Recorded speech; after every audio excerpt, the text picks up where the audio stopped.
The Jewish Prophets Decoded. Today I will read from the Criminal Bible, on which I've been working, busy making final revisions.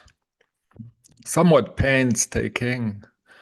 This is 20 years of writing 6 books.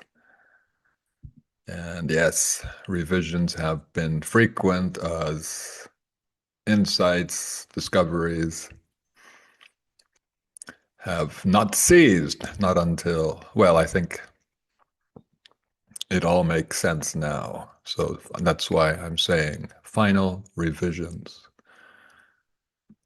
With that, let's go to the Criminal Bible. I'll be reading from part 1, chapter 7.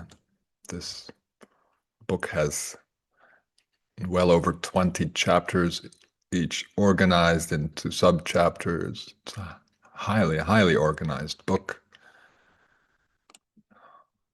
Let's go to the prophets of the Old Testament. Secrets of the prophets. This is more like a general introduction.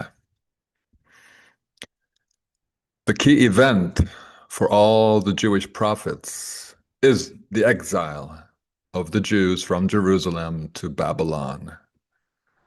This event, however, is a fictional event based on the real event of the world-conquering cabal, destroying the forest homes of the world's native peoples and manipulating those native peoples out of their homeland into the fortresses and underground prison farms of the WCC.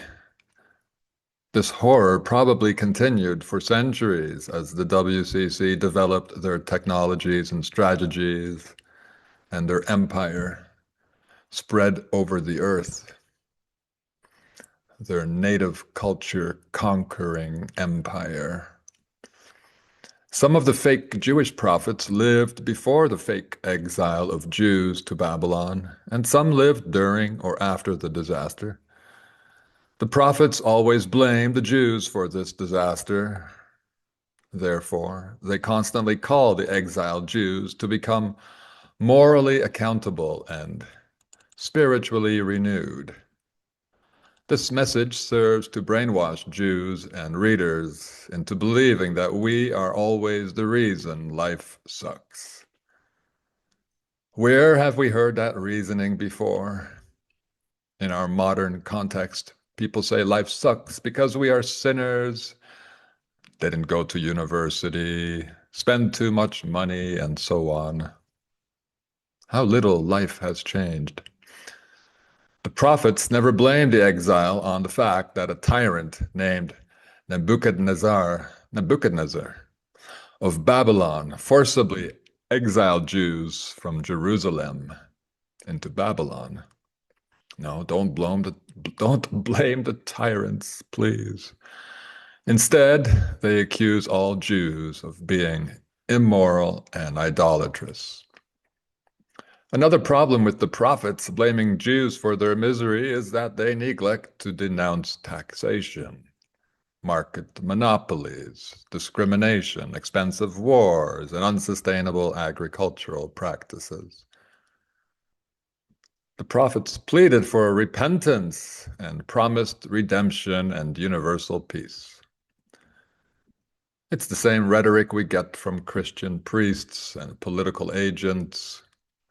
In 2026, US President Trump is still promising peace in the Middle East and redemption for all US citizens whose taxes were given to Israel. It's bullshit. The Jewish Bible, or Old Testament, ends with the end of the exile, doesn't it? I'll admit that the Redeemer, King Cyrus, sent the exiled Jews back to Israel. But let's think about that. After 50 to 70 years of exile, the Bible isn't clear, Would Israel still be empty and waiting for them? And wouldn't the exiled Jews have lost their culture after being forced to live so long in a foreign country? We know that's exactly what happens to immigrants to the West by the second or third generation. They are mostly, what's the word? Integrated, converted to secularism.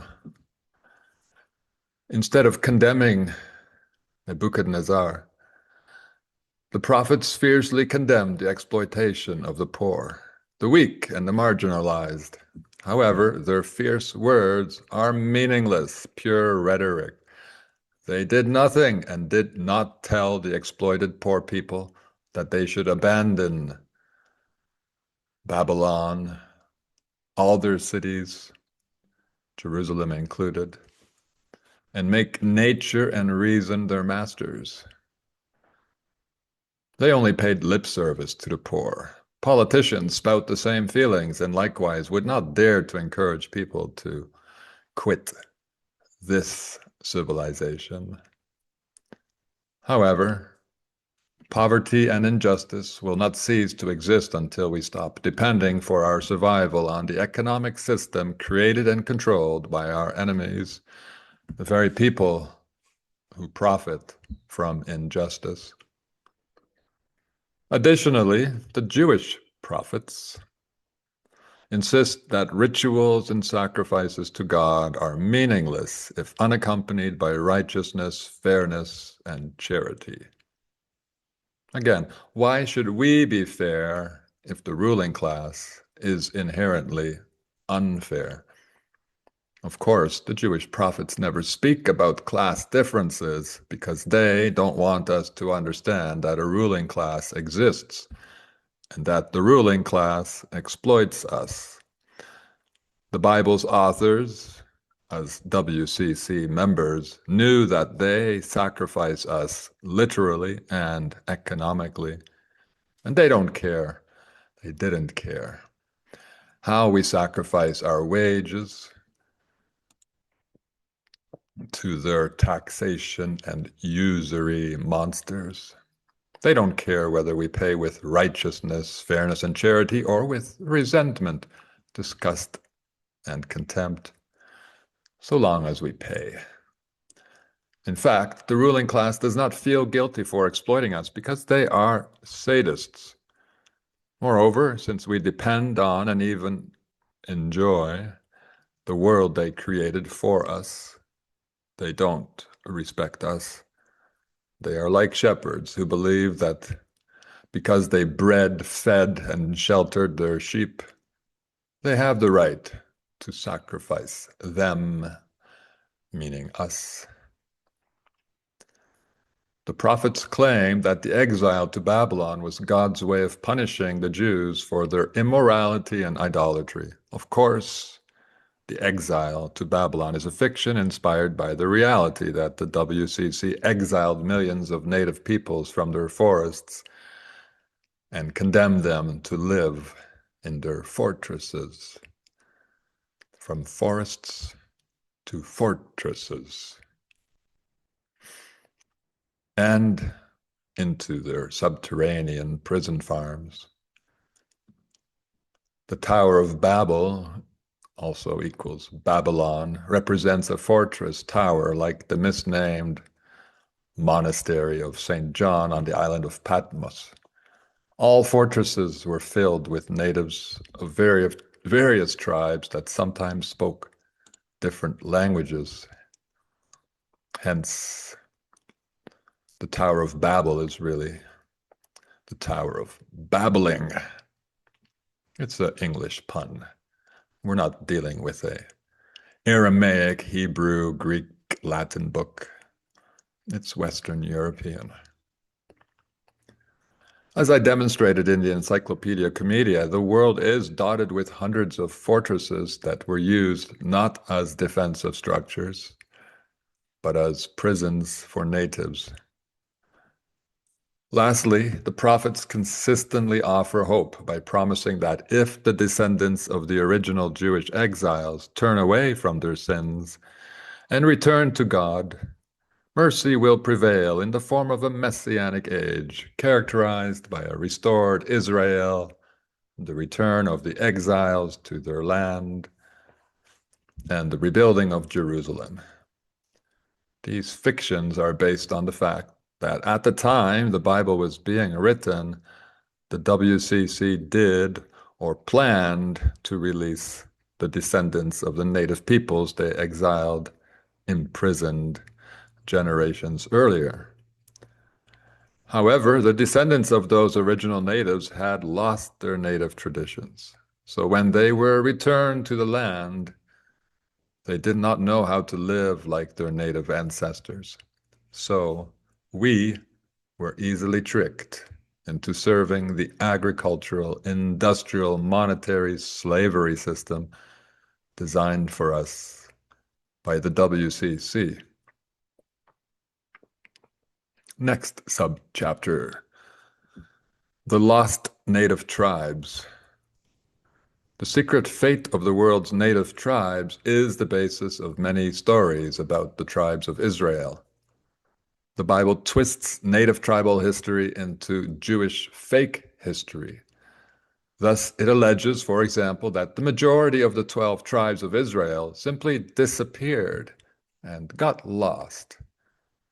No explanation is given, and it seems ridiculous, but it's actually based on the fact that most of the world's native tribes were physically removed from the land into fortresses and subterranean prison farms. Thus, they became lost. And they were culturally genocided globally, not only in North America, but also in Africa, Australia, Asia, and yes, in Europe. What remains of indigenous cultures was mostly manufactured. Or not what remains, but what presently calls itself indigenous cultures was mostly manufactured by the WCC, who planted populations of fake indigenous people, the descendants of real indigenous people, stripped of their culture. Yes, planted them on this planet and corrupted any native people that still survived. Operation Physical Removal and Operation Forest Destruction. 10 of the 12 tribes of Israel were lost. They were the tribes of Reuben, Simeon, Dan, Naphtali, Gad, Asher, Issachar, Zebulun, Manasseh, and Ephraim. Let's review the meanings of these names. You'll see that they point to not Jewish origins, not Jewish meanings, but they point to ethnic groups around the world.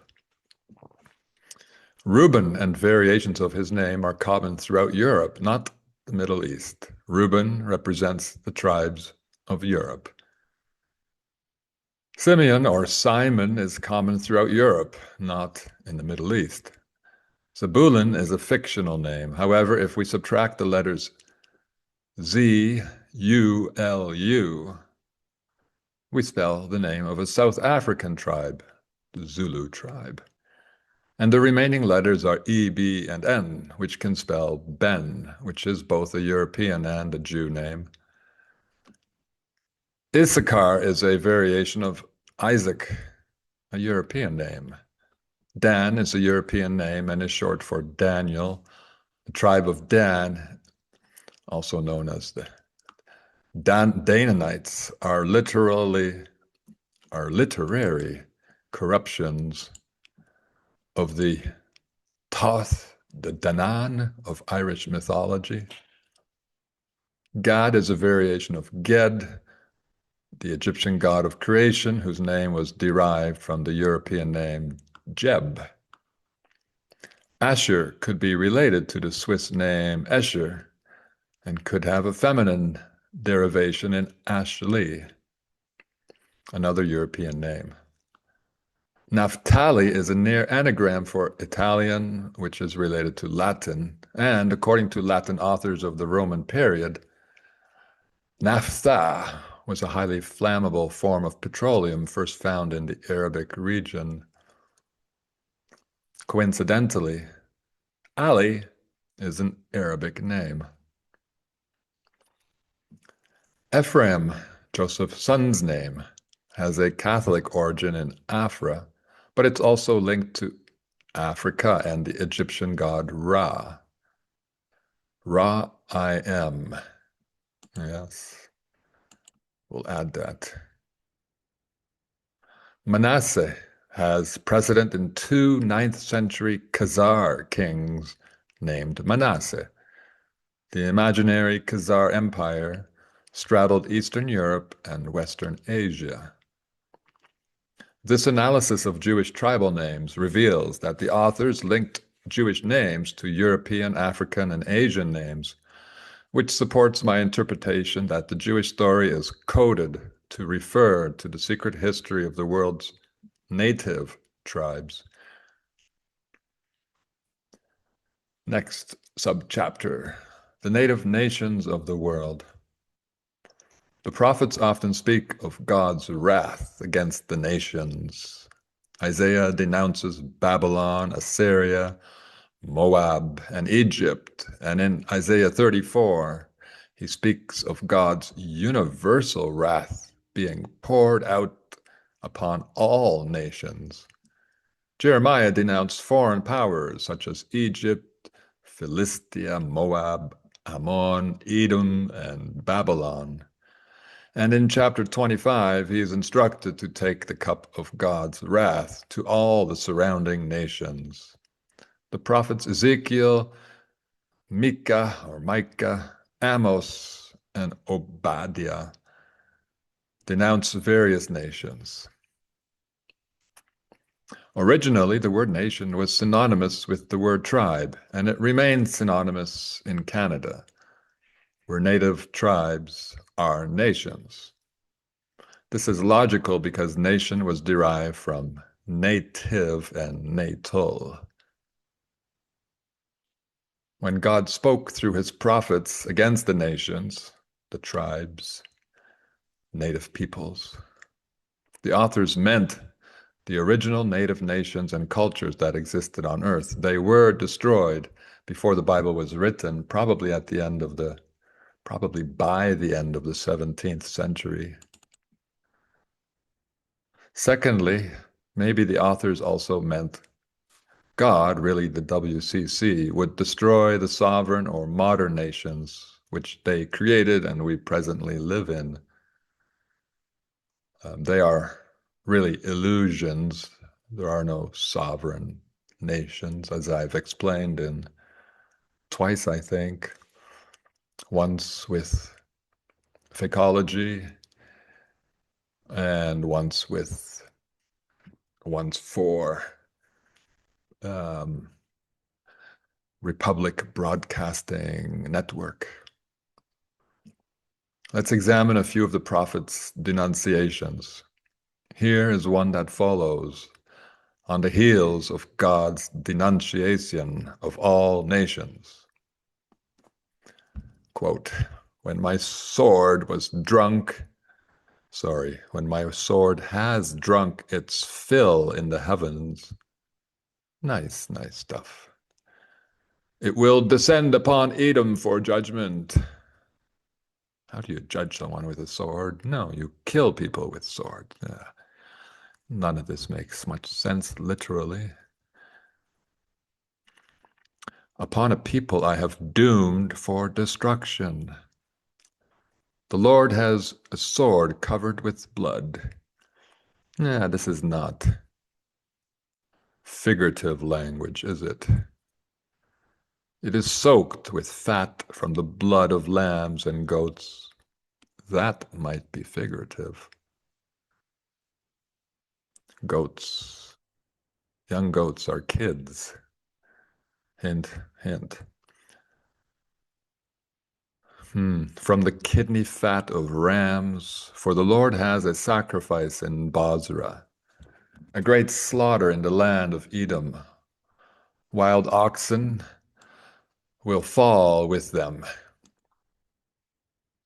steers with mighty bulls, and her land will be drenched with blood, its soil soaked with fat. Edom, however, is code for Edom, a place in the Netherlands, not in Israel, not ancient nor present. But Edom is also an anagram for dome, which refers to the flat earth, evidence that we live under a dome, an idea supported by the Bible. Thus, Edom refers to all the nations on earth. Basra is quite another code. It is a Hebrew name that translates to fortress, sheepfold, or enclosure. How can Basra mean both fortress and sheepfold? Because they are the same. Fortresses were human prison farms, and sheep is code for the sacrificial humans or natives who were imprisoned in so-called fortresses. The prophet Obadiah wrote, "The day of the Lord is near for all the nations, just as you drank on my holy hill, so all the nations will drink continually. They will drink and be as if they had never been." He's not speaking about drinking water, is he? What drink could lead to oblivion? I suspect alcoholic drinks, and I suspect Obadiah's drinks are a metonym for any substance that reduces consciousness and potentially kills the consumer. Indeed, drugs and alcohol are two of the substances the WCC actively encourages us to consume because they know such substances impair consciousness and prevent us from understanding life. Texts can also be toxic. The Bible is extremely toxic, making its readers drunk on hope and numerous visions of bloody and righteous wrath. Quote, "I will take vengeance in anger and wrath on the nations that have not obeyed me." Oh, wonderful. That's how you make an empire. No, that's how you make people drunk on literature. Last share. Job lost everything. Now, Job's status as a prophet is debated, but it works because his life seems to be based on the life of natives who lost everything for reasons they could not understand. For no good reason, of course. Job's story is the story of injustice. He loses his family, land, and all his possessions. His story is based on the injustice suffered by every indigenous and independent man, woman, and village whose ancestral land was stolen, whose children were slaughtered or enslaved, and whose economic independence was eventually traded for a miserable job and a job-based world. The repugnant Book of Job justifies this injustice by stating it was a divinely authorized test of Job's faith. This is similar to God testing Abraham's faith by demanding that he sacrifice his son to him. Disgusting. The difference is that in the book of Job, God makes Satan actually sacrifice Job's entire world. The message in the book of Job is that even good people, even Jews, can be tortured by God through Satan. And if they protest, they lack faith. That's a disgusting message. The book of Job includes a fairy tale about God having a secret weapon, a monster he named Leviathan. But this monster is based on something real. What? I quote, "His snorting releases flashes of light. His eyes are like the rays of the dawn, sun. Flames blaze from his mouth. Streams of sparking fire fly out." I believe Leviathan represents the secret solar weapons of the WCC. What solar weapons? The large magnifying glasses they mounted on their airships or zeppelins and used to incinerate forests before the Industrial Revolution, before the reset, before the return of the exiles.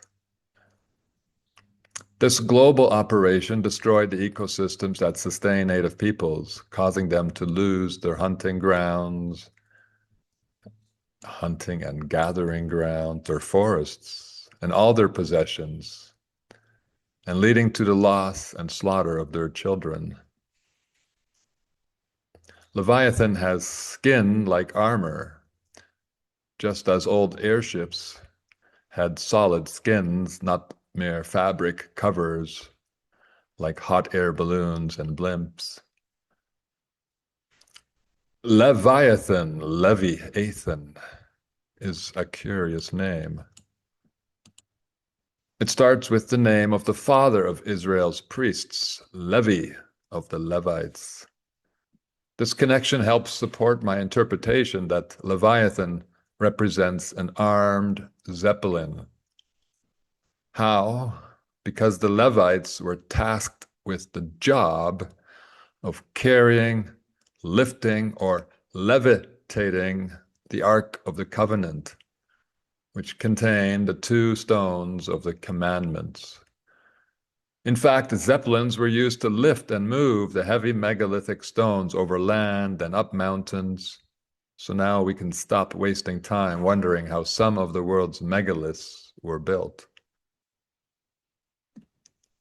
The second half of the name Leviathan could refer to Satan, because in rare cases, as in time, the letters TH are actually pronounced T. The fragment Athan also suggests Ethan, the name associated with the author of Psalm 89, which uncoincidentally describes God.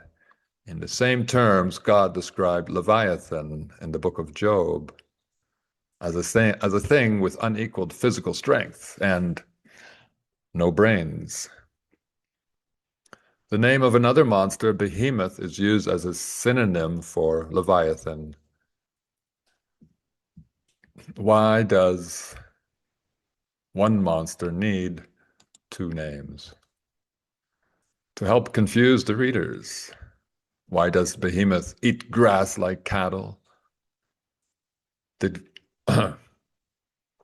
the authors want us to infer that Behemoth represents all grain-eating peoples, or that he eats by consuming with the fire associated with the name Leviathan, that he eats grass?